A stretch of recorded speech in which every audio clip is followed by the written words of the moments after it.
Chapter 5 of Reason and Science. Reason, what it is.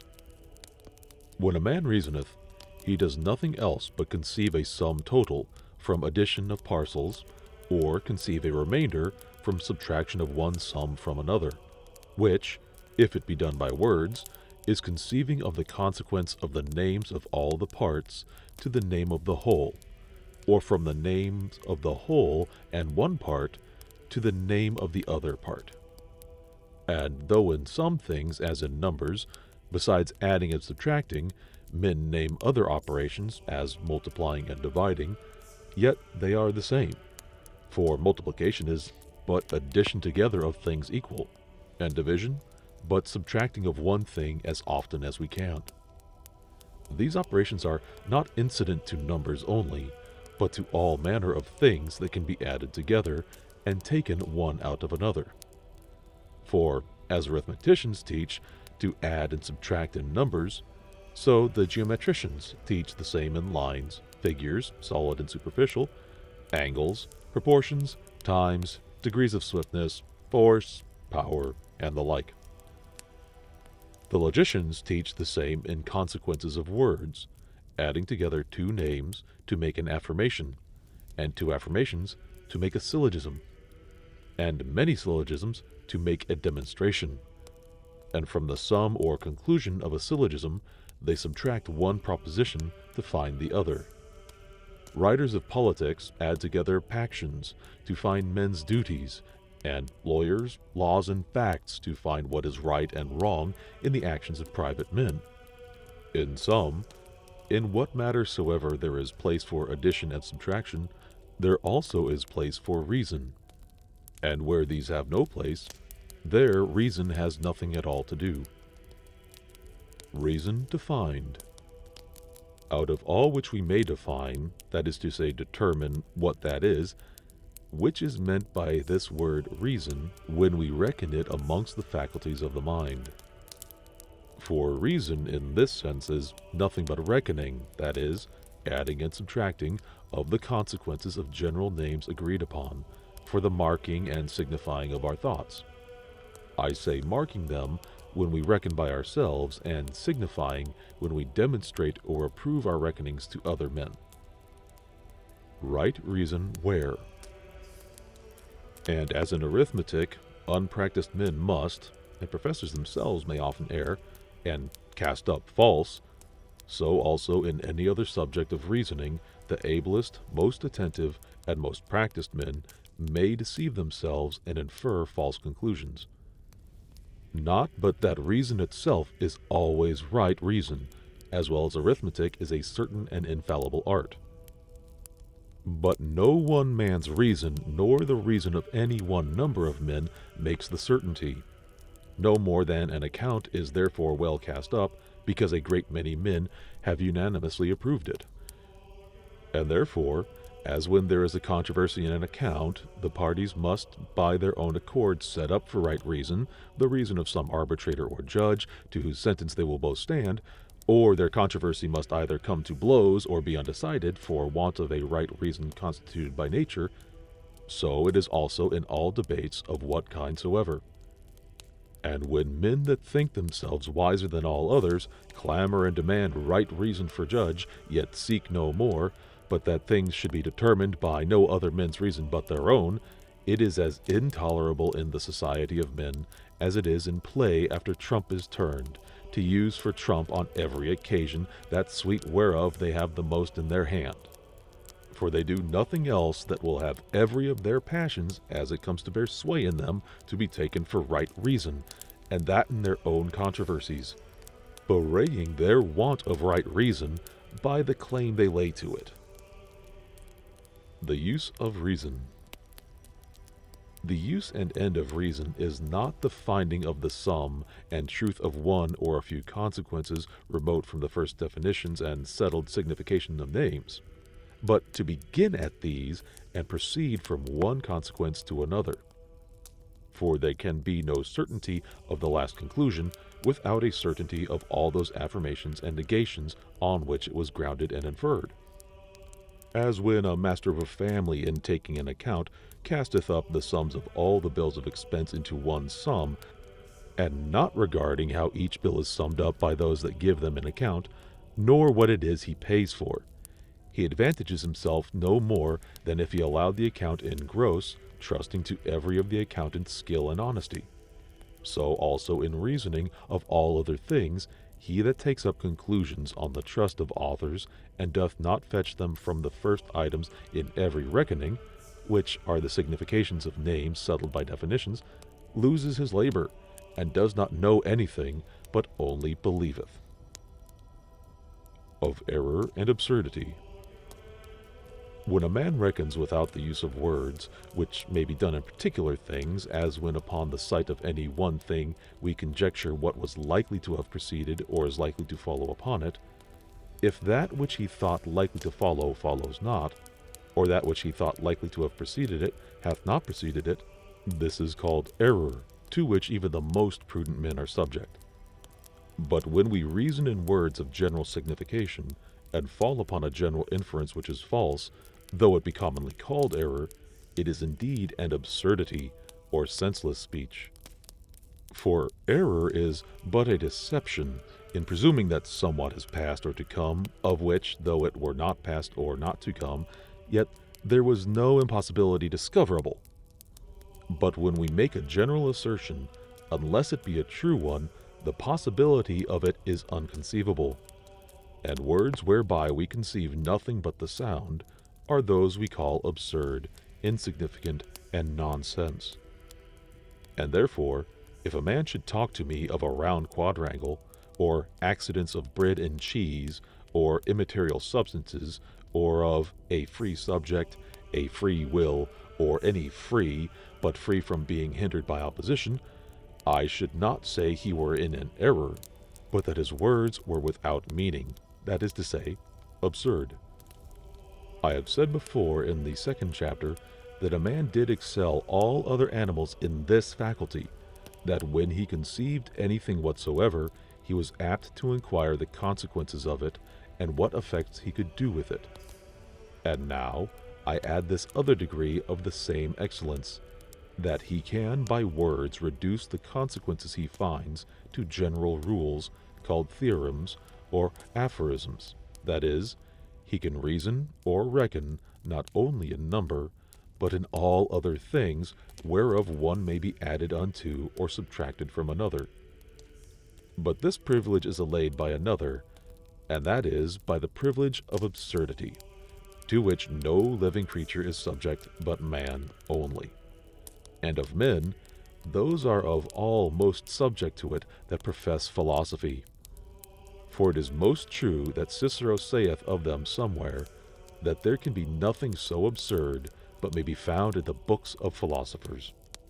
And the reason is manifest.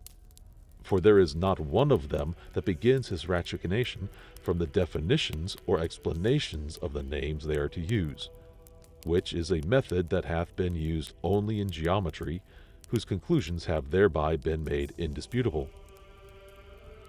Causes of absurdity. The first cause of absurd conclusions I ascribe to the want of method, in that they begin not in their ratiocination from definitions, that is, from settled significations of their words, as if they could cast a count without knowing the value of the numeral words 1, 2, and 3. And whereas all bodies enter into account upon diverse considerations, which I have mentioned in the precedent chapter, these considerations being diversely named, diverse absurdities proceed from the confusion and unfit connection of their names into assertions. And therefore, the second cause of absurd assertions I ascribe to the giving of names of bodies to accidents, or of accidents to bodies, as they do that say faith is infused or inspired, when nothing can be powered or breathed into anything but body, and that extension is body, that phantasms are spirits, etc. The third I ascribe to the giving of the names of the accidents of bodies without us to the accidents of our own bodies, as they do that say, the color is in the body, the sound is in the air, etc. The fourth, to the giving of the names of bodies to names or speeches, as they do that say that there be things universal, that a living creature is genus, or a general thing, etc.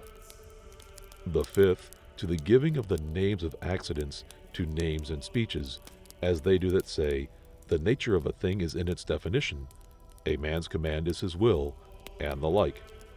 The sixth, to the use of metaphors, tropes, and other rhetorical figures instead of words proper.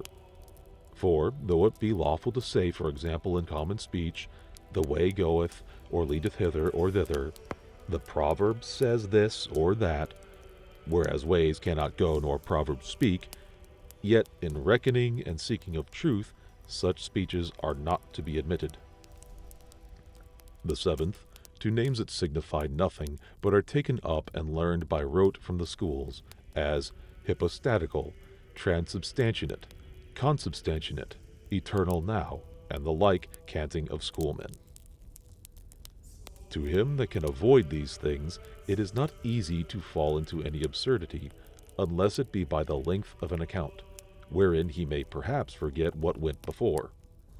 For all men by nature reason alike, and well, when they have good principles.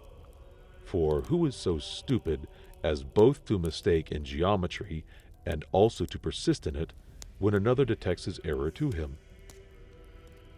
Science.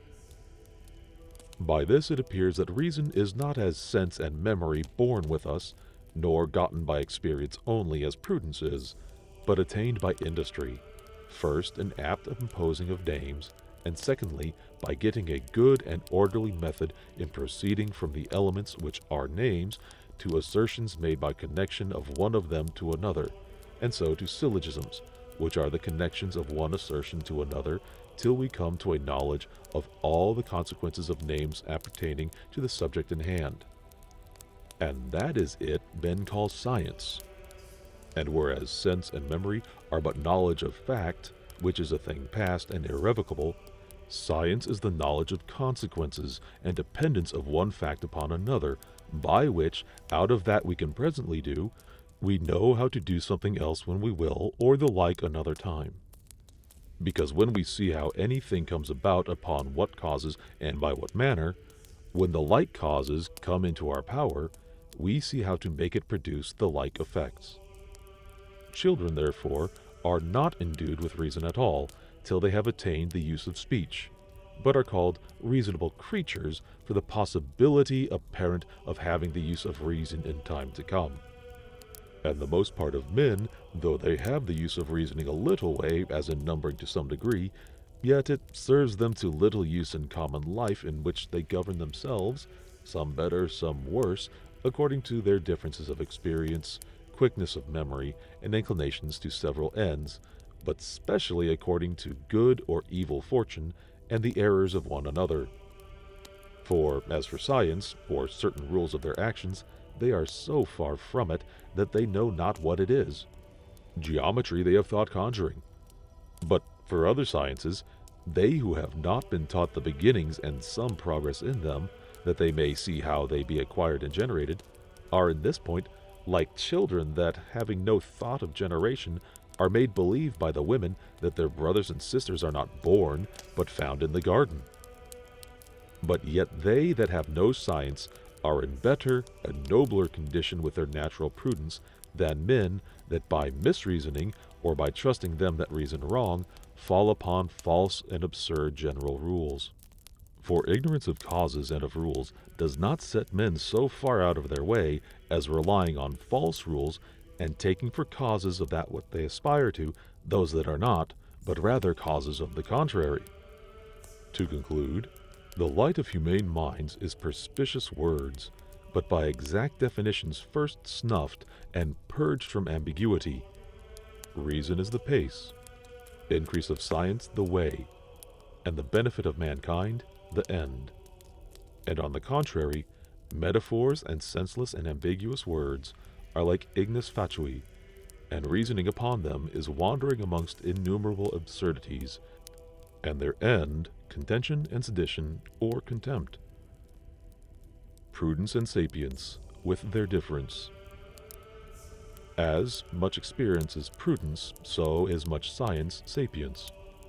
For though we usually have one name of wisdom for them both, yet the Latins did always distinguish between prudentia and sapientia, ascribing the former to experience, the latter to science. But to make their difference appear more clearly, let us suppose one man endued with an excellent natural use and dexterity in handling his arms, and another to have added to that dexterity an acquired science of where he can offend or be offended by his adversary in every possible posture or guard. The ability of the former would be to that ability of the latter as prudence to sapience, both useful, but the latter infallible. But they that trusting only to the authority of books, following the blind blindly, are like him that trusting to the false rules of the master of fence, ventures presumptuously upon an adversary that either kills or disgraces him. Signs of science. The signs of science are some certain and infallible, some uncertain. Certain, when he that pretendeth the science of any thing can teach the same, that is to say, demonstrate the truth thereof perspiciously to another. Uncertain, when only some particular events answer to his pretense, and upon many occasions prove so as he says they must. Signs of prudence are all uncertain, because to observe by experience and remember all circumstances that may alter the success is impossible. But in any business whereof a man has not infallible science to proceed by, to forsake his own natural judgment and be guided by general sentences read in authors and subject to many exceptions is a sign of folly, and generally scorned by the name of pedantry. And even of those men themselves that in councils of the commonwealth love to show their reading of politics and history, very few do it in their domestic affairs, where their particular interest is concerned, having prudence enough for their private affairs, but in public they study more the reputation of their own wit than the success of another's business.